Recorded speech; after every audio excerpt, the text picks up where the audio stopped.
प्राणवायु का क्या हाल है वो आप देश के राजधानी दिल्ली में हैं, आप सब परिचित हैं। और हम लोग आज छन छन जो प्राणवायु ले रहे हैं वह विषाक्त ले रहे हैं। जल किस तरह का पी रहे हैं वो सब माने यह 5 तत्वों का, पूरे ब्रह्मांड में 5 तत्व है, ये शरीर भी मेरा 5 तत्व का है। अंतिम क्षण में उसी 5 तत्व में विलीन होना है। लेकिन जो पहला तत्व है प्राणवायु वो आज विषाक्त हो चुका है। और मैं ज्यादा नहीं, आपस में फेफड़ा और ये स्टोमक दोनों बात करता है। फेफड़ा कहता है कि यार तुमको तो बेसिकली पानी मिलता है तो तुम हमको सप्लाई करते हो, लेकिन हमको तो विषाक्त हवा लोग सप्लाई करता है, तो हम तो विषाक्त हवा न करेंगे। इसलिए फेफड़ा हमसे बार बार यह प्रश्न करता है कि हमको वर्तमान में शुद्ध प्राणवायु कब मिलेगा। इसी पर मैं काम कर रहा हूँ पीपल एंड तुलसी अभियान के माध्यम से। पीपल के बारे में ज्यादा कुछ नहीं बताना है। कोरोना में आपने देखा हो कि पीपल लोग झुलुआ कुर्सी लगा के अपना प्राणवायु बचाया है। इसलिए मैं खास करके अभी पार्टी की भी बात हो रही थी, उसमें एक यह जरूर रखिए, आज दिल्ली का फेफड़ा हाँफ रहा है, उसके साथ साथ यहाँ से संक्रमण चल चुका है। इसके साथ साथ 19 शहरों में का भी फेफड़ा हाँफने के कगार पर है।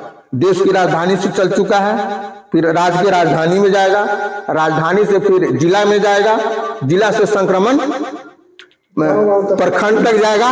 इसलिए सबसे पहले प्राणवायु की बात करिए और घर घर में इस बात की आवाज उठनी चाहिए। जो फेफड़ा हमसे पूछ रहा है कि शुद्ध प्राणवायु कब मिलेगा, इस पर प्रयास होना चाहिए। और मैं आपके माध्यम से अभी चाहूंगा कि हमारा एक राष्ट्रीय वृक्ष बरगद है। राष्ट्रीय वृक्ष बरगद की संख्या एज ए होल पूरे देश में लुप्त के कगार पर है। उस तरफ भी आप लोग को एक पहल करिए। राष्ट्रीय वृक्ष अगर बना होगा तो कोई ना कोई सोच समझ के उस वृक्ष को बनाया गया होगा। खास करके राष्ट्रीय वृक्ष अपने आप में एक एसी है, वो बिना ऊर्जा का। आप इस जाड़ा में महसूस करिएगा, जहां भी झखाड़ बरकंद होगा तो 3 बार 4 बार आ जाके देखिएगा। बरगद के नजदीक जाइएगा तो आपको जाड़ा कम लगेगा, बरगद से बाहर जैसे ही निकलिएगा आपको जाड़ा महसूस होगा। इसलिए राष्ट्रीय वृक्ष बरगद की संख्या दिल्ली में कम है, उसकी संख्या बढ़ाइए, ऑक्सीजन बैंक बढ़ाइए, ताकि वर्तमान में हम लोगों का शुद्ध ऑक्सीजन मिल सके, आने वाला जो पीढ़ी है उसको भी शुद्ध प्राणवायु मिल सके। बातें बहुत हैं, समय अनंत है, इसलिए आप लोग कम से कम प्राणवायु आप कहिए कि हम दिल्ली में शुद्ध प्राणवायु देंगे।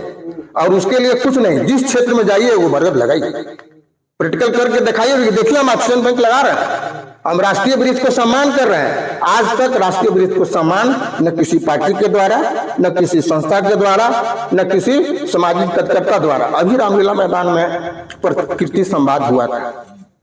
हम पटना दिल्ली तो पिछले 30 साल से मैं आ रहा हूँ। पॉलिटिकल पार्टी में मैं मेनका गांधी का संजय विचार मंच था, वहां से मैं भी पार्टी शुरू किया था। और अभी जो बिहार में सरकार है उसके मैं संस्थापक सदस्य हूँ। बिहार का कोई भी ऐसा जिला नहीं है बिहार झारखंड का जहाँ मैं नीतीश कुमार के साथ मन साझा नहीं किया हूँ। लेकिन राजनीति में जो मजदूरी नहीं मिला, कितना दिन तक आदमी बढ़ूंगा मजदूर करेगा।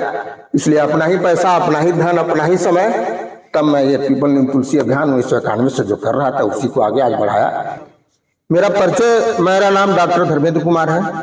मैं बेसिकली मेरा जन्म गया जिला में हुआ था, लेकिन फिलहाल में वह करते करते अरवल जिला बन गया है। मैं पुनः अरवल जिला करपी थाना 13 ग्राम वासी का हूँ।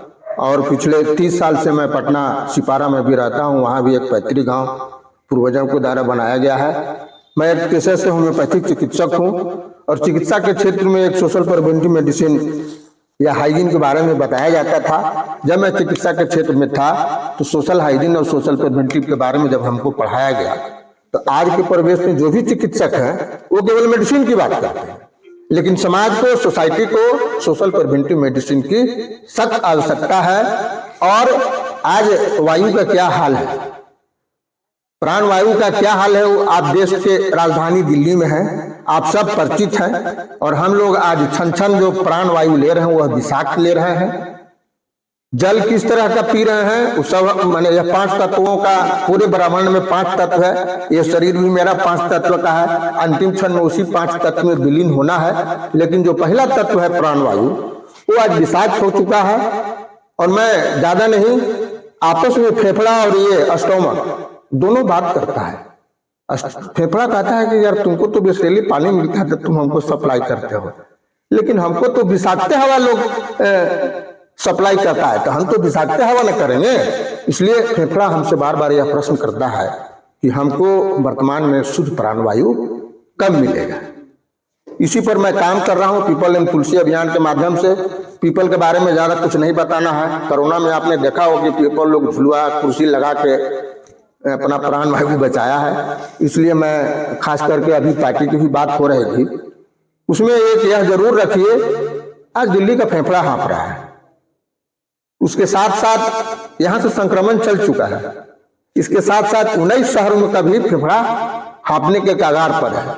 देश की राजधानी से चल चुका है, फिर राज्य की राजधानी में जाएगा, राजधानी से फिर जिला में जाएगा, जिला से संक्रमण प्रखंड तक जाएगा। इसलिए सबसे पहले प्राणवायु की बात करिए और घर घर में इस बात की आवाज उठनी चाहिए।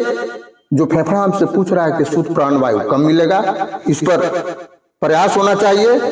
और मैं आपके माध्यम से अभी कहना चाहूंगा कि हमारा एक राष्ट्रीय वृक्ष बरगद है। राष्ट्रीय वृक्ष बरगद की संख्या एज ए होल पूरे देश में लुप्त के कगार पर है। उस तरफ भी आप लोग एक पहल करिए। राष्ट्रीय वृक्ष अगर बना होगा तो कोई ना कोई सोच समझ के उस वृक्ष को बनाया गया होगा। खास करके राष्ट्रीय वृक्ष अपने आप में एक एसी है, वो बिना ऊर्जा का। आप इस जाड़ा में महसूस करिएगा, जहां भी झखाड़ बरकंद होगा तो 3 बार 4 बार आ जाके देखिएगा। बरगद के नजदीक जाइएगा तो आपको जाड़ा कम लगेगा, बरगद से बाहर जैसे ही निकलिएगा आपको जाड़ा महसूस होगा। इसलिए राष्ट्रीय वृक्ष बरगद की संख्या दिल्ली में कम है, उसकी संख्या बढ़ाइए, ऑक्सीजन बैंक बढ़ाइए, ताकि वर्तमान में हम लोगों का शुद्ध ऑक्सीजन मिल सके, आने वाला जो पीढ़ी है उसको भी शुद्ध प्राणवायु मिल सके। बातें बहुत हैं, समय अनंत है, इसलिए आप लोग कम से कम प्राणवायु आप कहिए कि हम दिल्ली में शुद्ध प्राणवायु देंगे, और उसके लिए कुछ नहीं, जिस क्षेत्र में जाइए वो बरगद लगाइए, प्रैक्टिकल करके दिखाइए। देखिए हम ऑक्सीजन बैंक लगा रहे हैं, हम राष्ट्रीय वृक्ष को सम्मान कर रहे हैं। आज तक राष्ट्रीय वृक्ष को सम्मान न किसी पार्टी के द्वारा, न किसी संस्था के द्वारा, न किसी सामाजिक तत्परता द्वारा। अभी रामलीला मैदान में प्रकृति संवाद हुआ था। हम पटना दिल्ली तो पिछले 30 साल से मैं आ रहा हूँ। पॉलिटिकल पार्टी में मैं मेनका गांधी का संजय विचार मंच था, वहां से मैं भी पार्टी शुरू किया था। और अभी जो बिहार में सरकार है उसके मैं संस्थापक सदस्य हूँ। बिहार का कोई भी ऐसा जिला नहीं है बिहार झारखंड का जहाँ मैं नीतीश कुमार के साथ मन साझा नहीं किया हूँ। लेकिन राजनीति में जो मजदूरी नहीं मिला, कितना दिन तक आदमी बधुआ मजदूर करेगा। इसलिए अपना ही पैसा, अपना ही धन, अपना ही समय, तब मैं ये पीपल एंड तुलसी अभियान 1991 से जो कर रहा था उसी को आगे आज बढ़ाया।